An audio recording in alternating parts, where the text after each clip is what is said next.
Senator Blumenthal. Thanks, Mr. Chairman. I understand that a number of my Republican colleagues have suggested earlier that we ought to have a hearing on the Women's Health Protection Act. Perhaps they would be surprised to know that we actually have had a hearing on the Women's Health Protection Act in this committee. It was held by my subcommittee on June 16th. I'm proud to say Senator Cruz can certainly attest to the fact that we had that hearing. And at that hearing, we discussed many of these same issues. It was before the crisis raised by the United States Supreme Court in indicating that Roe might well be overturned. And I would invite my colleagues to have a look at the transcript, but more important, to consider seriously the issues that we raised and the need that was demonstrated to protect Roe v. Wade and reproductive rights against the onslaught of state law restrictions, which are unprecedented, absolutely unprecedented in our history. Reproductive rights are under attack and onslaught as never before since Roe v. Wade.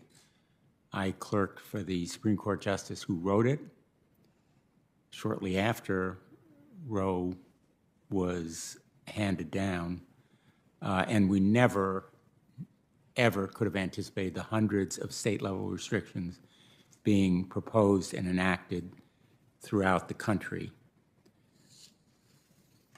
Representative Howard, you've spoken about the ways that the Texas law is a violation not only of constitutional rights to abortion, but also our legal and medical systems. And as you've explained,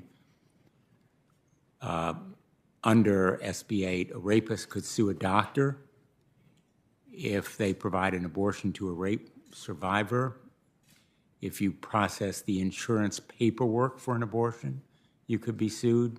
You could be sued if you so much as respond to a friend in Texas with the location of an abortion clinic out of state.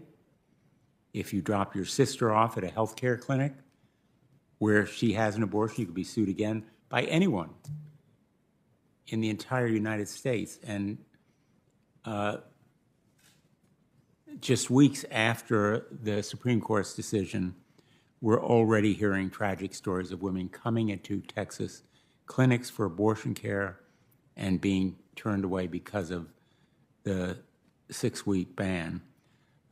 So let me ask you, Representative Howard, you testified repeatedly today about the dramatic impact that SB 8 is already having on the ground as women are forced to leave the state without the support of others, backing up waiting periods for abortion in surrounding states. What is the situation like for people who cannot travel? People who cannot travel because they lack the means and wherewithal. And who are they? People of color, people who are poor. Those are the people, but really all people that are intended to be protected by the Women's Health Protection Act, which I am proud to be the lead co-sponsor of. Representative Howard?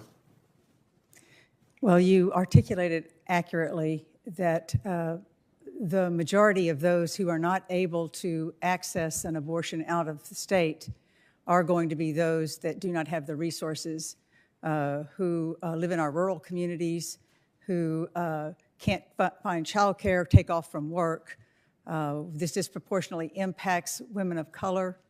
And certainly what's going to happen here is being forced to maintain a pregnancy and carry it to term that was not something that they wanted to do is going to result in a further burdening that particular family in terms of their economics and their opportunities. Will further put them into poverty, will increase the burden on the Texas taxpayer as well. As I said before, over half of the births in Texas are to Medicaid patients, and women do get Medicaid when they're pregnant in our state. So very likely we would see increased costs to the Medicaid program as well. Thank you very much. Thank you, Mr. Chairman.